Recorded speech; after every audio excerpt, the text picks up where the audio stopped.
Hello, welcome to the training. All right, good evening, everybody. My name is Meg Gellner, and I'm the Youth Mentoring Coordinator at Helping Services. And tonight we're going to be doing the training Problem Gambling, What Do You Have to Lose? I serve the communities here in Delaware County, but there are a couple other mentoring coordinators up in Howard, Alameda, and Winneshiek counties, and they will be on this evening as well. And we're so glad you guys are all here. Thank you for joining us. All right, before we begin with tonight's topic, I want to share a little bit with you all about why we're doing this presentation. This year, we are providing a series of 8 substance abuse and gambling prevention trainings. The Iowa Department of Public Health has funded youth mentoring with a grant called Improving Tomorrow Prevention-Focused Mentoring. So that's why we're doing all of these great trainings on prevention. We'd like to share a little bit about youth mentoring with you all tonight. And is Colleen on yet?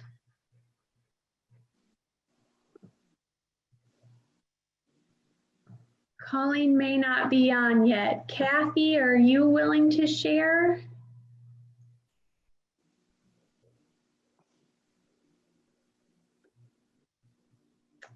All right, I'm just going to go ahead and share about youth mentoring since we're having some trouble getting my colleagues to get in there. So youth mentoring is a really great program that we have here in Northeast Iowa. And we are pairing our local youth with mentors from this area that want to make a difference in a child's life. There's a couple different mentoring relationships that they can have. They can either be in a community-based relationship, or they can be in a school-based relationship. Community-based relationships are when you have a mentee that you can take out into the community and you can do fun activities together, go different places, and you can transport that mentee in your vehicle.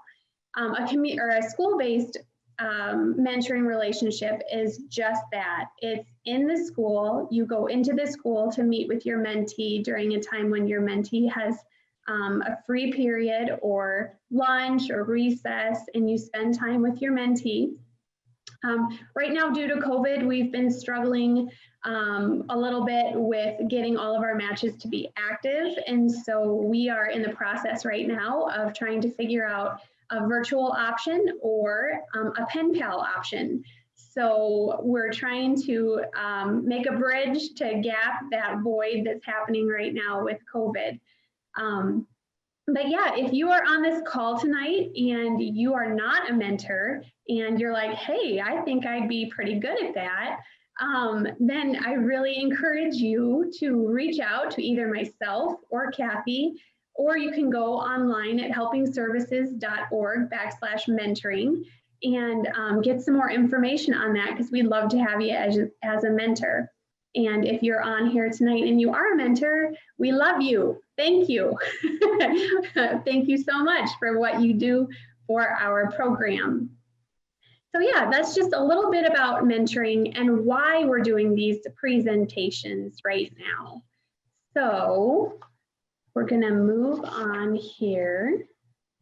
All right, so gambling is a pretty vast topic. We've narrowed our conversation down tonight to fit it inside of our hour.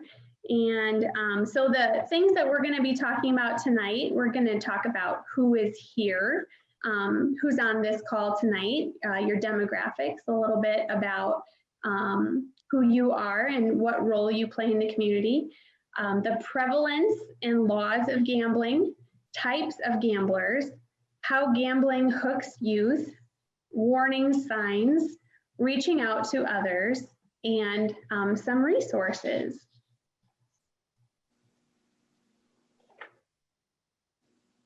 All right, so before we move on, we're going to do a little bit of housekeeping. This presentation is being recorded tonight, and so you are welcome to use your cameras and have your faces show. It's really nice to see some faces staring back at me. However, if that makes you uncomfortable, feel free to keep your camera off. That's no problem whatsoever. I ask if you have not already done so, please mute your microphone at this time, so conversations going on in your background don't interfere with the presentation. After the presentation, you will be sent the recording and the PowerPoint for this presentation. We can only do that if Kathy or I have your email. So if you did not register and provide us your email already, you can get that information to us, and then you'll be able to access this PowerPoint and recording. All right, so this is our first poll that we're going to do. We're going to talk about who we are. And the first question is going to be, what part of the community are you from? And I'm going to launch our poll. And you guys can answer that poll accordingly. And when you're done, we'll take a look at our results. I see mentors, I see parents, school staff.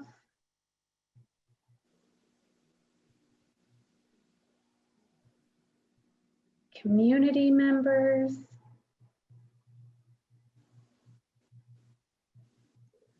All right, so here is our results for that.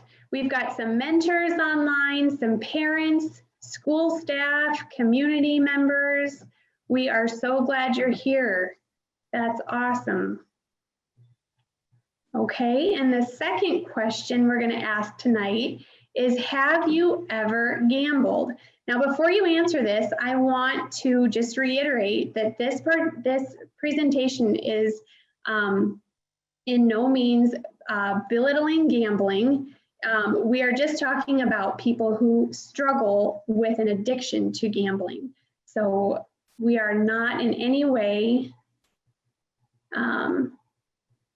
let's see here. Sorry, I'm having just a little trouble with, okay, there we go. Sorry, first timer. Thank you for your patience. Okay, so here's my second question.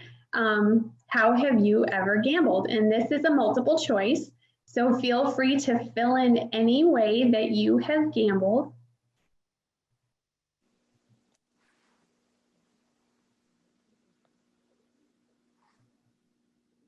And if you haven't gambled, don't feel like you have to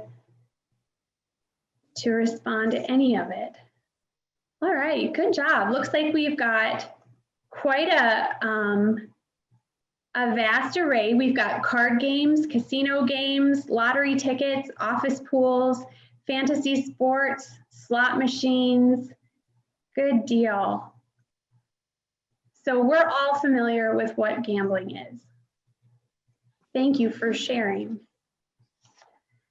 Okay, so now we're going to talk a little bit about gambling in Iowa. Let's see, an estimated 93.4% of Iowans have gambled in their lifetime, meaning a lot of us have gambled, and that's okay.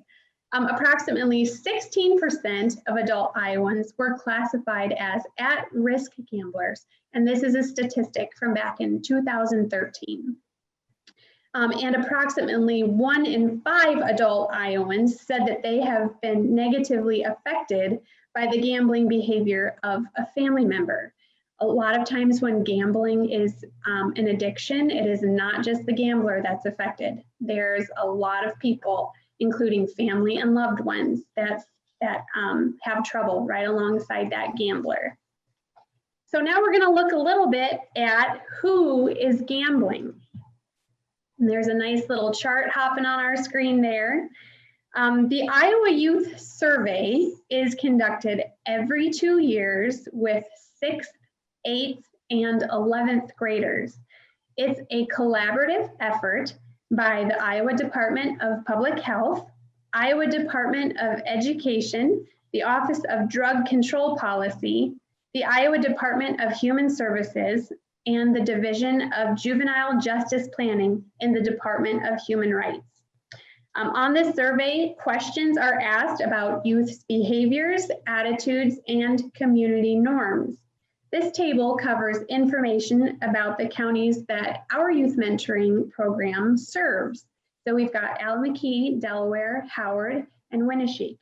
And as you can see, the far column is the state average. So you can kind of see where these counties measure up next to the state average. And the question on this chart read, have you ever gambled for money or possessions? And these are kids that are taking this survey. So that kind of gives you an idea of what's going on.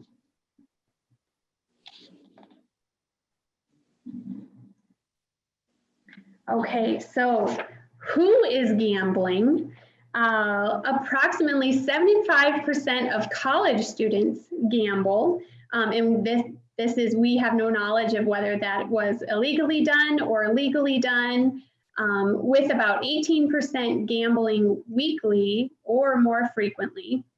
And this is a really interesting statistic, is that gambling really knows no demographic. Gambling is found in all age groups, cultures, and jobs. And one group of folks who's very vulnerable to gambling is our elderly. Senior citizens are especially vulnerable to gambling-related problems. A lot of times there's a loss in their lives that leads to loneliness and isolation. They may be on a fixed income. And also, when folks reach a retirement age, they're realizing that there's a void in their life where their job once was. And sometimes gambling or another kind of addiction will fill that void for them. So our senior citizens are one of our more at-risk populations. So we're going to take a look at Iowa's gambling timeline. Looks a bit crazy, but I'm going to talk about those boxes to the left there, because that was a really busy 20 years in gambling history. As you can see, in 1973, low stakes games of chance were legalized in Iowa. In 1983, just a short 10 years later, legislature approved pari-mutuel gambling. Now, if you're like me, you have no idea what that means, and so I looked it up. Pari-mutuel gambling is a betting system in which all bets are placed together in a pool, and then payout odds are calculated by sharing the pool among the winning bets. So that should sound familiar to some folks. In 1985, dog racing and state lottery begins. In 1986, state-funded gambling and treatment the state-funded gambling and treatment services. And in 1989, horse racing began in Iowa. And in the 1990s, casinos opened. So that was a really busy 20 years for the history of gambling. And as you can see by the timeline, things just kept rolling on. So now we're going to talk a little bit about Iowa legislation. Legislation related to gambling has been simmering in Iowa legislature for several years, with bills being written but nothing passing both houses. In 2019, 11 fantasy sports and sports wagering bills were introduced. Senate File 617 was put into place. And that Senate file, basically what it did was it legalized sport gambling so it could be taxed. And that was passed and signed by Governor Reynolds on June 13th of 2019. Okay, so now we're gonna play a little game. All right, so fact or myth? Have you guys ever heard of the show Mythbusters? Okay, well, I'm not Jamie or Adam, but we're going to try to bust some myths anyways here. So the first question reads, casinos loosen the slot machines at the entrance to attract players. So if you think that's a fact, we're going to answer this through our chat box. And if you think that's a fact, I want you to write fact in the chat box. And if you think it's a myth, please write myth.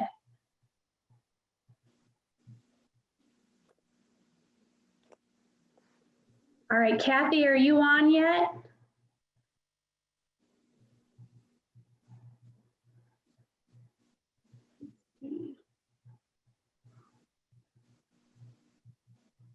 Can you hear me? Yes, I can.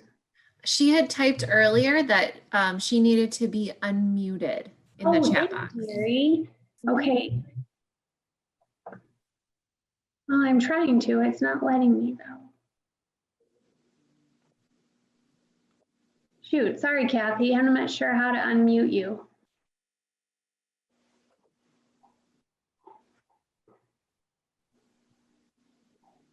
That's okay. All right, we're just going to keep on rolling. Sorry, Kathy. Okay, so it looks like I've got some that say myth and some that say fact. So let's take a look here. And it's a myth. All modern slot machines are state-of-the-art and controlled by sophisticated computer chips that are programmed according to state law. So there's some knowledge for you. We'll do more of these throughout the presentation, so stay on your game. All right, the types of gamblers. Dr. Robert Custer identified 6 categories of gambling types. The first one we're going to talk about is a professional gambler. Professional gamblers consider gambling to be an occupation. They do not consider themselves to have an addiction. These type of gamblers rely on calculations and statistics. They pick bets or games that they believe will win more frequently. The next one we're going to talk about is antisocial personality gamblers. These gamblers are people who may have antisocial personality disorder. They are occupied with the illegal side of gambling. This type of gambler may have a history of unlawful behavior and is characterized by deceitfulness, manipulation, lack of remorse, glib charm, impulsivity, irritability, and aggressiveness. The next kind of gambler is a casual gambler. This is probably where a lot of folks might fall. Casual gamblers bet infrequently, and for this category, gambling is just a recreational activity, meaning that casual gamblers have a lot of different hobbies, and it's not just all about gambling to them. The next one is serious social gambler. That guy looks intense. So a serious social gambler considers gambling to be a primary source of entertainment. Unlike the casual gambler who had a lot of different hobbies, a serious social gambler does not. They are also have an increased chance of developing a more serious gambling habit from following a traumatic event, a big win, or from raised levels of stress and anxiety. Who has those, right? Okay, so relief and escape gamblers, they bet to escape feelings of anxiety, depression, boredom, anger, or loneliness in their personal life. Gambling is an emotional relief from underlying feelings of trauma. This type of gambler tends to be highly vulnerable and is more likely to become a compulsive gambler. And that leads us to our last type, a compulsive pathological gambler. These gamblers have lost any element of control over their gambling habits. These people are classified as having a pathological disorder. When gambling becomes an addiction, the individual is highly likely to develop other substance abuse habits as well. So those are our 6 types of gamblers that we were talking about tonight. Okay, how gambling hooks youth. Now, a lot of our kiddos like their devices. They like their phones, they like their computers, so much so it can become a distraction from life. And so this online gaming is a really great way, hook, line, and sinker, that the gambling industry gets a hold of our kiddos. There are things called, well, there are fantasy games. Fantasy games, the player will spend real money to enhance their gameplay abilities. And inside of these fantasy games, there are these things called loot boxes. And the loot box is basically, they'll use their real money to purchase a package of gaming enhancements, extra lives, things that enhance their avatar's performance or appearance. An avatar is a little character in a game, for those of you that might not know that term. But the contents of the loot box are always randomly selected. So the kids are spending their money and they have no idea what's going to be in their loot box. And that kind of conditions them to like and look forward to randomized outcomes. There are a lot of easily accessible apps out there, gambling apps, and a lot of the applications are geared toward 17 years and older, but our kiddos sometimes know more about their phones than we do. And so they have ways of getting around those barriers. There's easy, cheesy practice rounds, meaning that on these apps, before they actually begin to play, they have practice rounds. And those practice rounds are extremely easy, and it's really easy to win. So it kind of lures them in to try to get more. And then once they actually start playing, they realize that it's a lot harder, and it's not about skill, it's all about chance. And then that last note, no physical barriers. This is all about how when you walk into a casino as an adult, you are in a physical place. If you were trying to go into that place as a 15 or 16-year-old, there'd be some big guy there that would tell you, sorry, dude, come back in 5+ years or however long you have to wait. And when you're online, there is no big guy telling you to turn around. And so you are able to access a lot more things than if you were to try to get into a physical gambling place. And then the game's over. So that's how that goes. Okay, so this is a new term that I learned, and I wonder if it'll be a new term for you as well. Gamblification is the combination of gambling plus social media.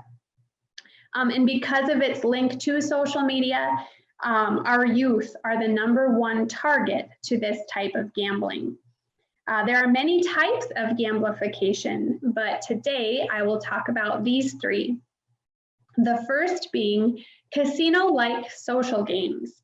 One of the more common casino-like social game is a poker game called Zynga Poker.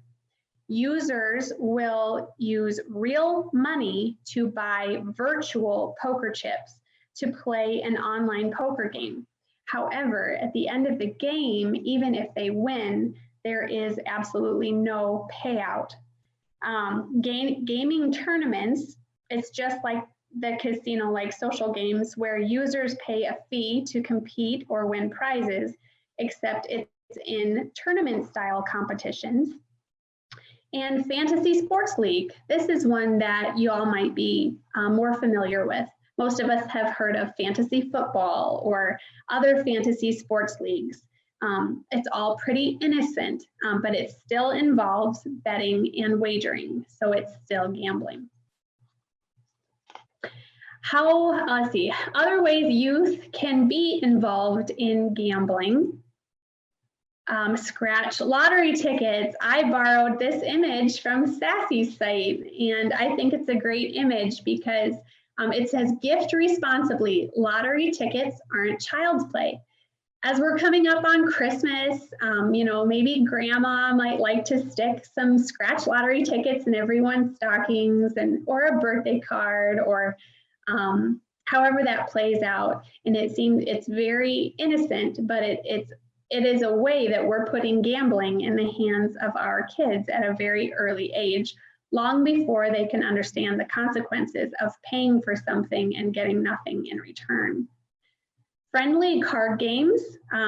Most of us at one point or another have sat in a garage playing poker, betting for pretzel sticks. This is a way that youth sometimes get together, and whether it's pretzel sticks or real money they're doing, it's still gambling. And raffle tickets is another way that youth can be involved in gambling. The purchase of tickets to have your name in a drawing or be allowed so many chances to win something. Once again, quite innocent, but still gambling. Okay, so I have a question for all of you, and then I'm going to play you a quick video. So the question is, how do I know if my child is struggling with problem gambling?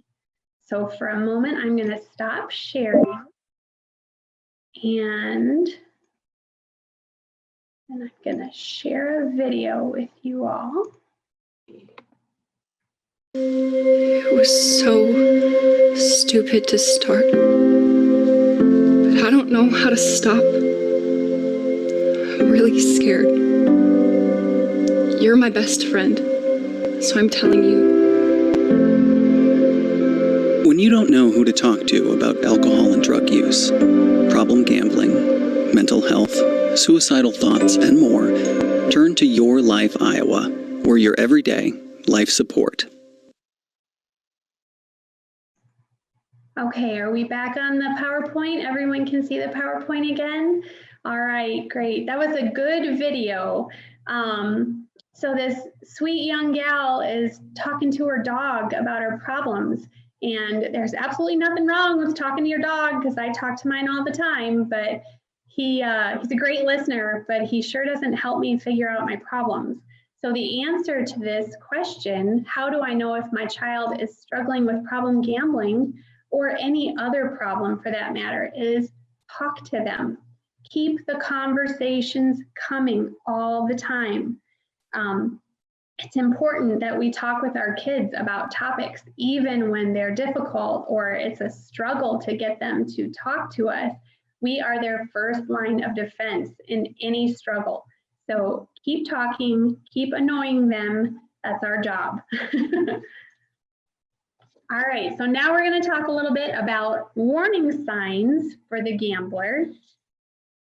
And these are warning signs that the gambler may recognize if they have a problem with gambling. They are gambling to escape, or they're gambling to solve money problems. They have an inability to stop playing. They gamble until their money is gone. They're missing time from work. They might borrow money to pay debts. They're neglecting their family. And a lot of times when they're hiding a secret, like being a compulsive gambler, there's a lot of lying that comes along with that.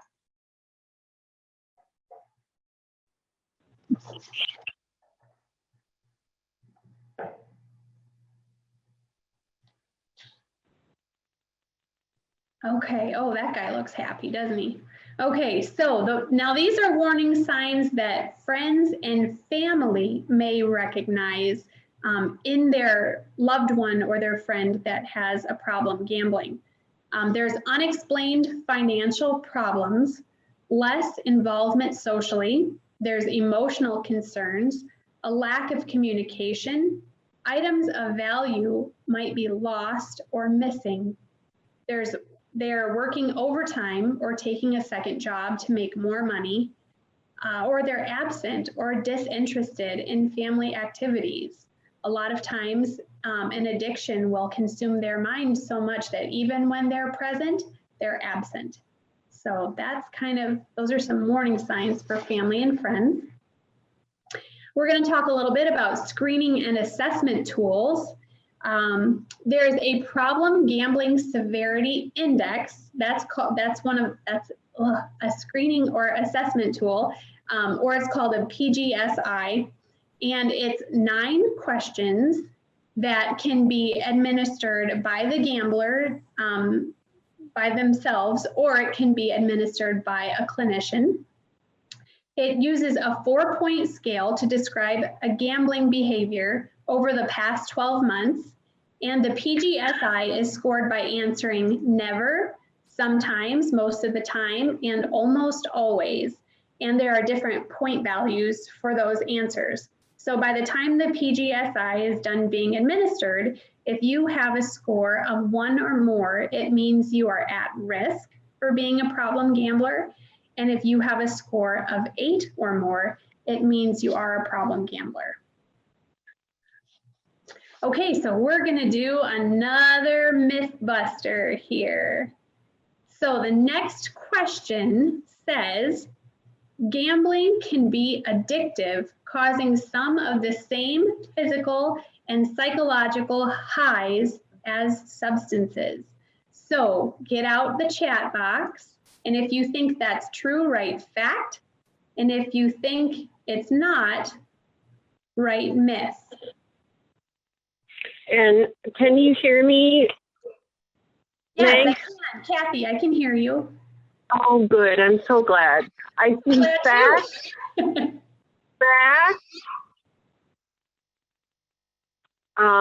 and maybe some folks don't have access to their chat. There was a typo, but that was a good typo.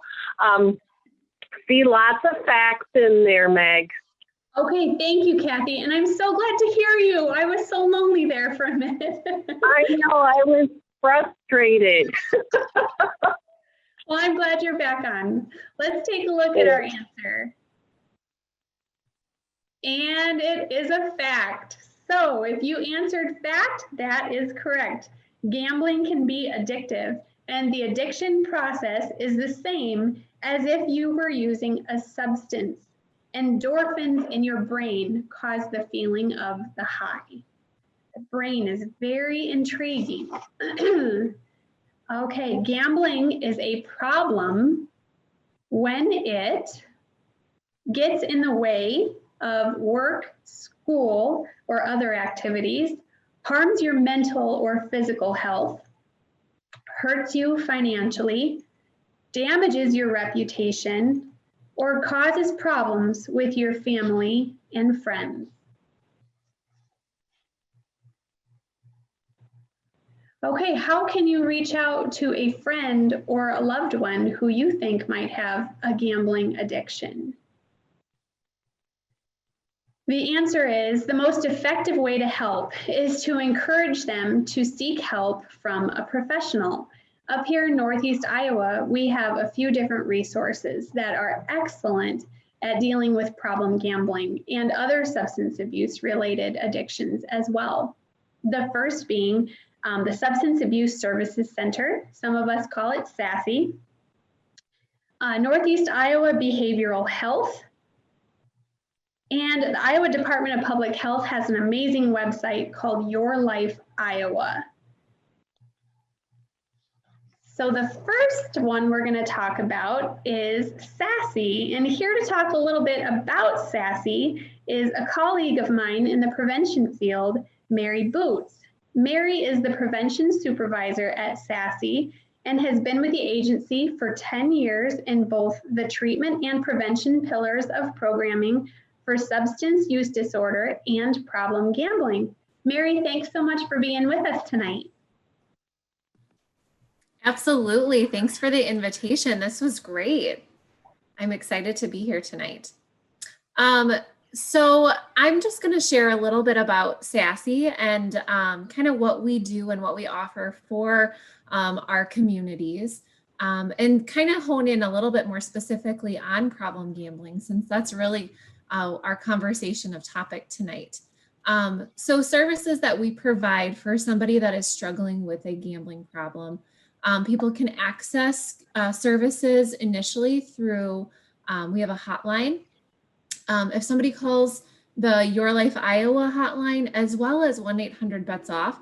They will get connected to a counselor at SASE to be able to get an appointment scheduled and kind of have that initial services get started. So services come in the form of counseling. We provide individual and family counseling for those people impacted by problem gambling. And in addition to that, some of the unique pieces are of a person's life that are impacted by problem gambling. Finances are majorly impacted by problem gambling. So being able to connect a person with financial counseling, or even if the clinician has the skills and the certification to be able to provide them that financial counseling as well. And then that family counseling, because as Meg talked about initially, there's that ripple effect with addiction, and problem gambling is absolutely no different. And so I always kind of give the analogy that if you throw a rock into a lake or even a puddle, there's no inch of that puddle or that lake that's not impacted by that rock that is thrown in. And the same goes when it comes to any sort of addictive behavior or addiction or substance use disorder, problem gambling. There's no part of that person's life that's not impacted. So that's a major reason why we provide that family counseling, as well as the opportunity for family members to seek their own individual counseling as well. So we provide counseling to the problem gambler, as well as, so say I'm the problem gambler in my family, I can receive services with a clinician, as well as maybe my mom or my husband, because they're absolutely impacted as well. And so my mom or my husband can seek out services and meet with a counselor individually as well. So some of those things that might be addressed during those sessions would be something like educating not only the problem gambler, but the family members on what is problem gambling, and kind of just the science behind addiction, that it's not something that a person can just kind of just stop doing it. There's so much more behind that. And recovery is so much more than just not gambling. It's a lot of lifestyle changes as well. So we're helping to kind of navigate that road to recovery, that road of recovery with the family member and with the problem gambler as well. Also looking at boundaries to set. So some problem gamblers, they want to come in and they kind of want to learn how to set low risk guidelines for problem gambling. And for some people that might work, and for others, that's just not an option. And they learn that throughout services as well. For family members, we're looking at teaching them about boundaries. And so they might need to set some boundaries with finances initially to be able to make sure that their needs are protected and that their finances are protected as well. So it might mean that I have to get taken off all of our bank accounts and my husband handles our finances in order to limit my access to money. That might be an example. So those are some of the services that we provide at SASE to problem gamblers, as well as just prevention services out in our community surrounding just the education, similar to what Meg is doing as well, to just get the word out that problem gambling is absolutely an issue in our communities. And we want to be able to provide that support and that prevention service for our communities. Awesome. Thank you so much, Mary. Appreciate your expertise on this. Absolutely. Awesome. And we'll talk to Mary a little bit later about another resource for problem gambling. Our next resource that we're going to address is Northeast Iowa Behavioral Health. And they have a lot of the same kind of the same resources that SASE does. They just serve a different area. They have branch offices in Decorah and Olwine, and satellite offices in Elkader, Waukon, West Union, and Cresco. So they have some different communities that they can cover there.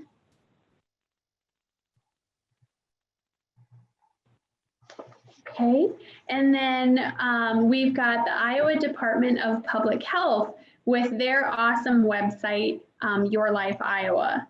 And so that's created by IDPH, and they have online chat available. There's a problem gambling quiz that you can take if you think you might have a gambling problem or a loved one might have a gambling problem.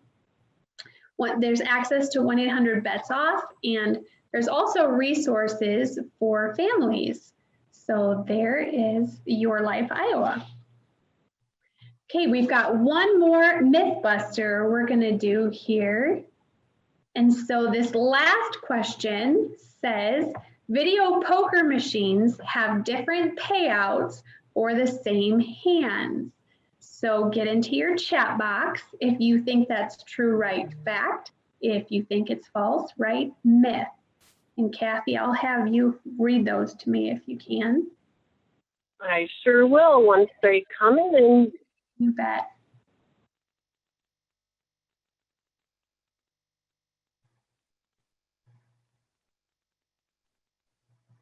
There's nothing yet, but we sure hope people will join that chat area soon and just put the word fact or myth. Oh, I see a myth.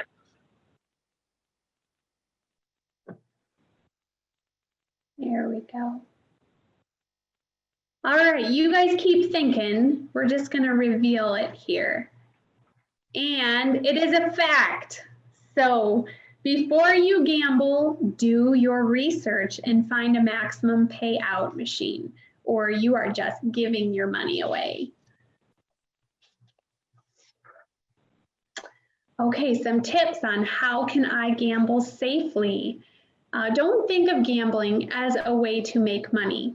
The venues are making money on you. It's not the other way around.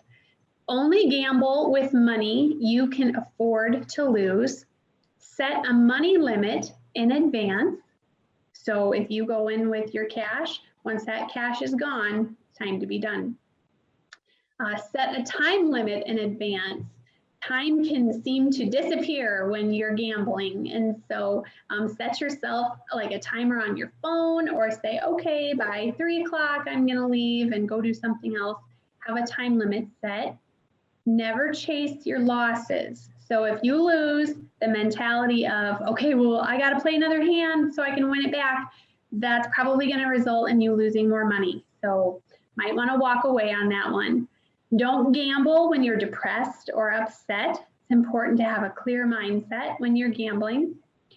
Balance gambling with other activities. Don't take your bank card with you. This is a very helpful tip. Like I said earlier, maybe go with some cash, and once the cash is gone, be done. If you take your bank card, there are plenty of ATMs around that are just waiting to give you more money. Take frequent breaks. Get up, walk around, stretch, grab something off the buffet, whatever you want to do to just break the time up a little bit. And very importantly, don't drink or use drugs when you're gambling. We all know that drinking and using drugs of any form lessen your inhibitions. And if you have no inhibitions, then you have no problem spending more money. So those are some great ways on how you can gamble safely. Here are some resources for us. We talked about SASE, we talked about Northeast Iowa Behavioral Health, Your Life Iowa, and Mary is going to chime in one more time here to talk about the self-exclusion program. Yeah, absolutely. Thanks. So the self-exclusion program, also known as the ban, it allows people to ban themselves from the casinos. And it's a statewide ban. It would cover all of the state licensed casinos here in Iowa. There is a separate banning process for the tribal casinos located in, so like Meskwaki, that's over in Tama, that's a separate banning process. But many of the casinos are covered by the statewide self-exclusion program, especially the ones here in our area. And so what that does is it makes it essentially illegal for a person to enter the casino. People have an option of choosing a 5-year ban or a lifetime ban. That's something that was changed just a few years ago to allow the 5-year option because previously it was a lifetime ban and there were no abilities to take the ban away. So the way that a person can access this is they can go to a casino and speak with a member of the security staff and say, I'd like to ban myself.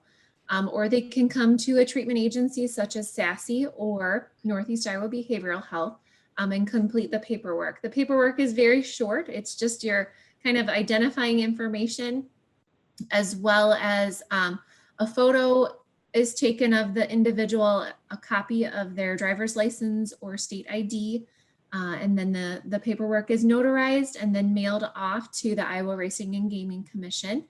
So with the new program and having a 5-year or a lifetime option, people that have been banned more than 5 years have the option to rescind their ban and enter casinos again. They would just have to fill out the necessary paperwork to do that through the Iowa Racing and Gaming Commission.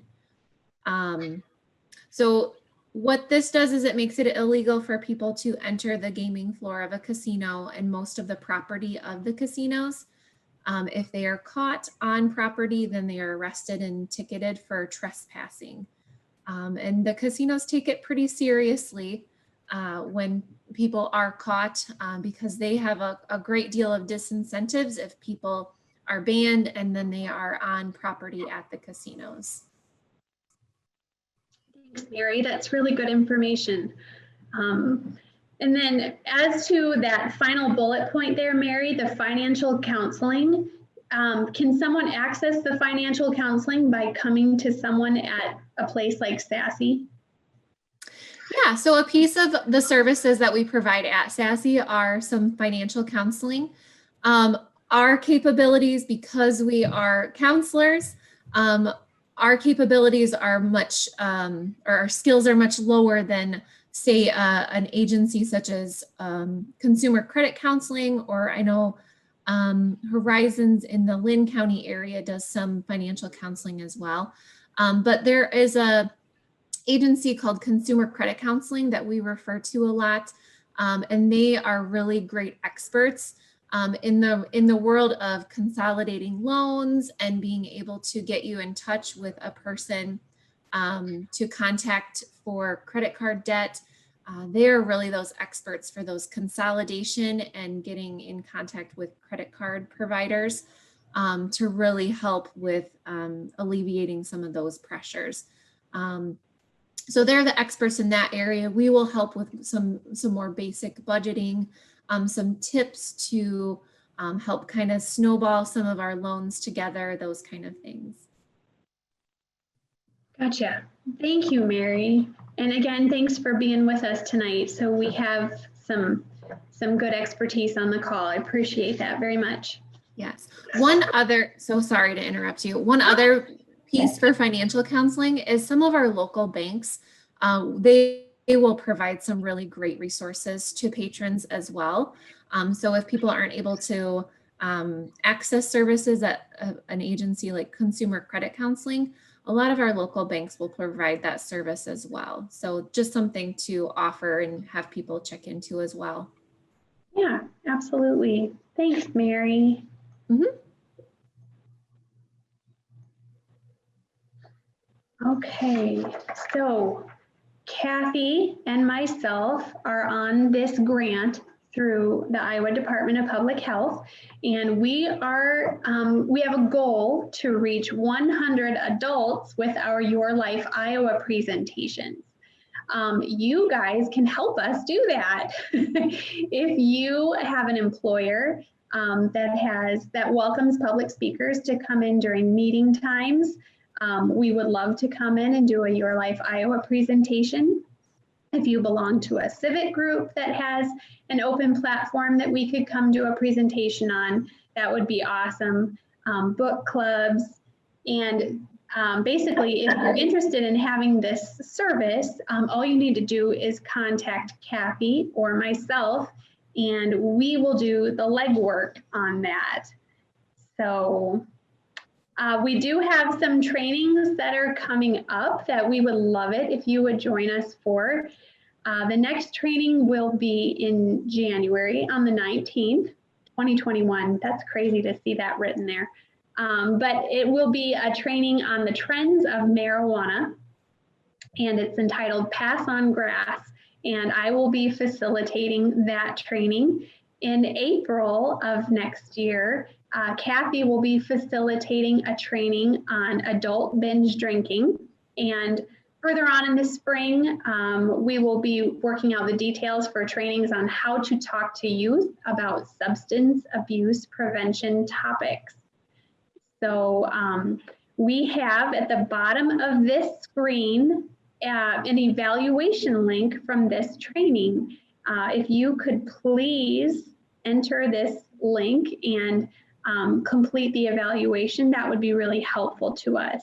The link is www.bit.ly/gambling-eval, and that same link will be on this last slide here. But as you're getting that link copied down here, and my email address and Kathy's email address, if you have anything you need to contact us about, I'd love to open the floor to you guys. If you have any questions or comments about things we talked about tonight for myself or Kathy or Mary, you can unmute yourself and feel free to share those comments or questions right now. If you are not comfortable unmuting and talking, you're welcome to put your questions in our chat box as well. I'll wait here just a couple minutes.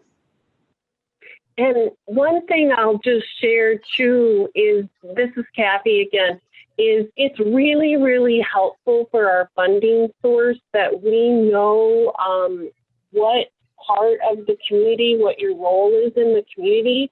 So if you're not comfortable putting that in the chat, if you could send an email to Meg, that would be great. That way we can document it for our funder. We don't share personal information with anyone, but we do want to make sure that that's documented for this particular grant. So please send her an email if you haven't put that in the chat already. Thanks for that reminder, Kathy. Yep. Doesn't look like we really have any questions right now.